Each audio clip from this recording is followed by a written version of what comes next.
What's up, guys? Back with another video, and today we've got a special one for you guys. This is going to be me ranking all of the life systems that I've tried in my 19 years of age. I've pretty much tried everything that there is under the sun, so if you watch this video, it's going to save you a lot of time. I'm going to tell you what's worth it, what hasn't been, and I'm going to tell you a little bit of a secret at the end, so stay tuned till the end.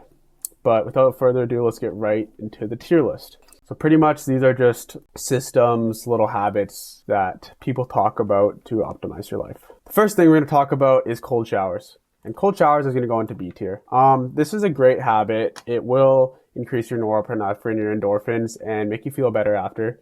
It does suck and it is hard to stick to. That's kind of the point of it though. But is this going to move the needle in your life necessarily? It can in some cases. It will have some mental benefits, but depends on your goals. It's not going to necessarily improve your life a lot.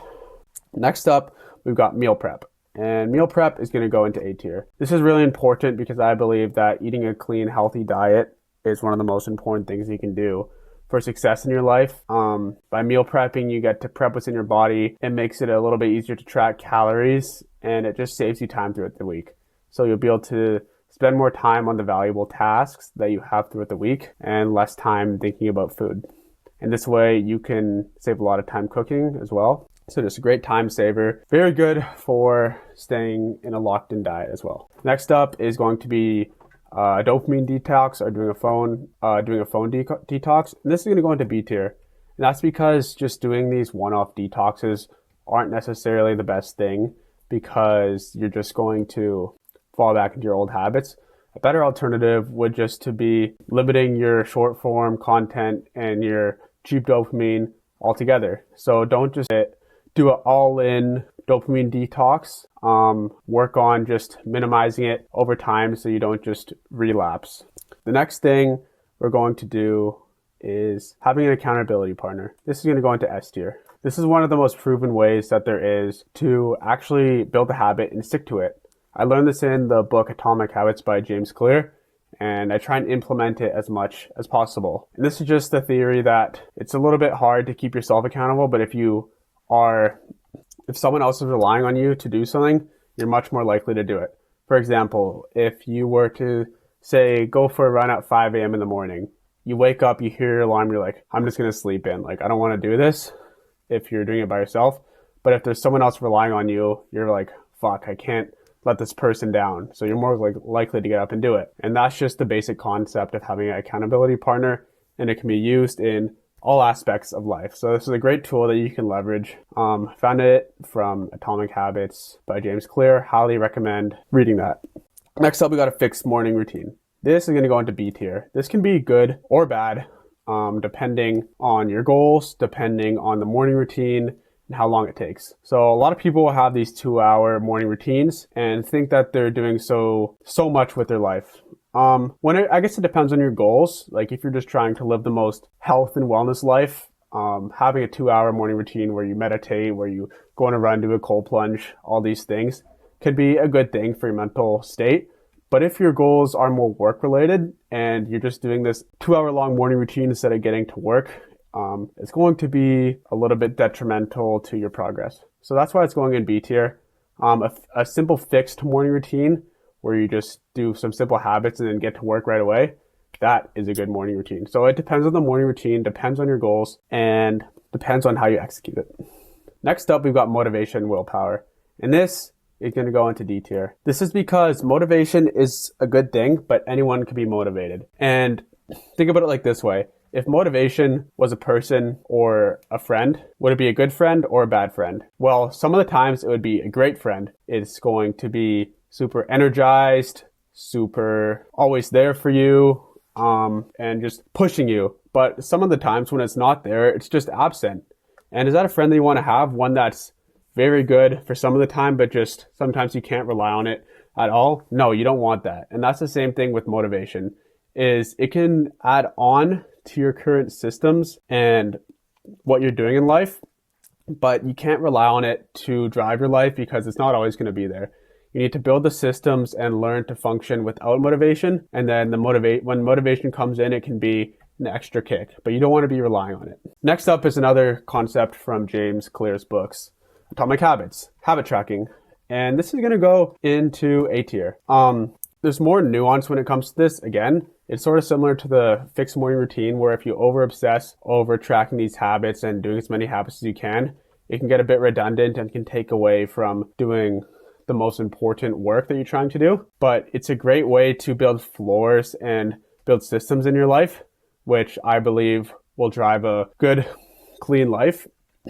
So getting the right habits in place and then tracking them with a habit tracker is a great way to build and keep habits, but you just don't want to get too obsessed with this and just start creating habits for no reason that take away from the stuff that you want to do.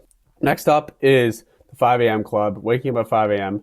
This is going into D tier. For some people it works, for some people it doesn't, but there's no saying that if you need to be successful, you need to wake up at 5 a.m.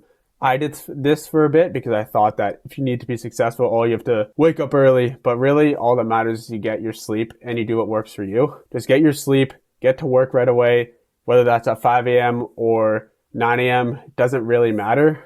Just do what works for you. Don't feel like you need to follow the list of some guru to be successful.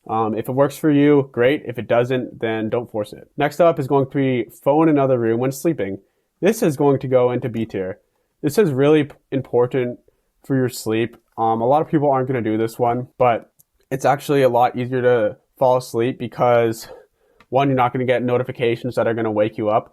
And two, it's kind of a subconscious thing in your mind. When the phone is right beside your bed, you're thinking about it. Even if you don't think you are, you're thinking about it. But if it's in another room, it's a little bit harder to think about it. And the third reason is that I think a lot of people know this by now, but blue lights are bad before bed. So just having the phone in another room prevents you from using it, which prevents you from seeing blue light right before bed and impeding your sleep. So this is just in B tier for the sole purpose of improving your sleep and just being an overall good habit that doesn't really cause friction to doing the most important task. The next thing is journaling. This is going to go into C tier. This might be a little bit controversial because people think journaling is so good for you, and it can be if you have good thoughts to write down and it helps organize your thoughts. But some people will just journal for the sake of journaling, again, taking away from that most important task that is really going to move the needle in their life. This is just another add-on that can be helpful, but if you're just using it to take away from things that you should be doing, then it's not really worth it. And to be honest, a lot of people don't really have that many interesting thoughts to write down, so it's not like you're missing out anyways, but it can be a good way to organize your life, organize your thoughts, and get stuff out. So again, it's going to vary person to person, but it's one of those things. It's not an essential, but it can be helpful. Next up, we've got to-do apps. And these are going to be A tier. And by to-do apps, I just mean somewhere to organize your day, your to-do lists, things like that. The reason it's not an S tier is because you do need some way to organize your life, and it doesn't necessarily have to be on an app. For some people, it could be on a whiteboard, on a calendar, on a piece of paper. It doesn't really matter. But I do believe that in order to be organized, you do need some sort of system that you have. And figuring out what system works for you is going to take some trial and error. For me, it's my notes app and the Apple Calendar. That's what works for me. For my girlfriend, it's a whiteboard. So this is just going to depend person to person, but this isn't a waste of time. You're going to be a lot more organized, be able to schedule blocks of work better, and delegate your tasks better. So I really recommend that you figure out a way to organize your life, whether that's with apps, on a whiteboard, or a piece of paper. Next up, we've got automating decisions. And this is just kind of the premise of having habits, because habits are just ways that our brain can kind of think less and just make the decision. For example, Michelle Obama, or is it Barack Obama? Yeah, sorry. Barack Obama, when he was president, or he might still do this now, he had 50 suits, but they were all the same suit, so that he didn't have to waste time thinking about what sort of suit to wear. This way, he always had the same suit, it was always clean, and it was just one less decision that he had to make. And by doing so, this decluttered his brain so that he could use his thinking power on more important decisions. So this is going to go into S tier. It seems like such a small thing, but the less active decisions that you have to make in the day that don't really matter, the more brain power you can put towards that task that really is going to move the needle. Next up, we've got the gym. And obviously this is going straight into S tier, not just for the fact that it's going to make you look better, make you healthier, but for the mental benefits. You're going to get a sense of what it really takes to delay gratification by building up something over time, not seeing instant results, but building the habit, enjoying the journey, and not just thinking about the destination. So if you can consistently go to the gym, there's a lot of other things in life that you can do, and the gym is going to help put those other things in your life into place. Next up, we've got screen time limits. And again, this is going to vary, but I'm going to put this into B tier because this can help if you have a screen time problem, but ideally you shouldn't have a problem in the first place. And a lot of people who set up these screen time limits will just ignore them anyways, so they don't necessarily do them a lot. It doesn't really treat the root cause. It's sort of like putting a band-aid on the problem. What you really need to do to limit your screen time is figure out the root cause of why you're always trying to distract yourself. Maybe you don't have enough things in your life to do. Maybe you're trying to drown your thoughts. I recommend figuring out the root cause, and you can still use screen time limits, but again, it's sort of like a band-aid on the problem. You're not really fixing the root cause. And the last thing is just going to be streaks or gamifying things. And this is going to be very individual based, but for me, I'm going to put it in A tier. And the reason I like this is because it's just sort of the frame of mind that I use, is that life is sort of like a video game and you're trying to level up your character. And when you think about it in this way, you start to take a lot more risks, make a lot more impactful decisions. Like if you think about it like a movie, think about it like your life's a movie. If you were living your life, what would everyone in the audience be being like, it's so obvious that he should do this next? What would that thing be for you? And if you're in a video game, I'm sure that you would do that thing. But a lot of people are too scared to take risks. But if you can just think of life like a video game and you're always trying to level up, get these new experiences, you're going to think a bit less about the consequences and just act more. So at least for my case, it's made a big difference in my life, and it's something that I recommend doing.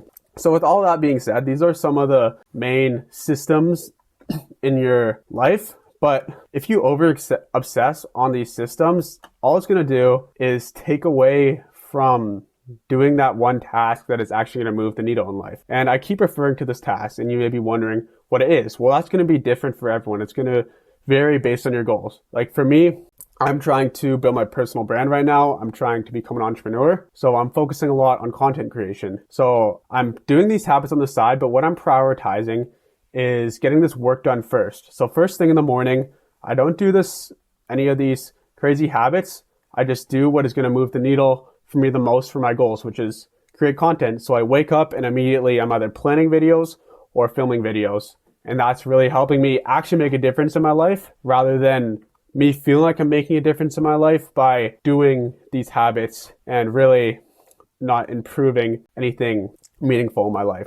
But that's kind of the main takeaway that I want you to get from this video, is that all of these are great habits to have in your life, but don't let them take away from doing the thing that's going to move the needle in your life. And I don't know what that could be for your life.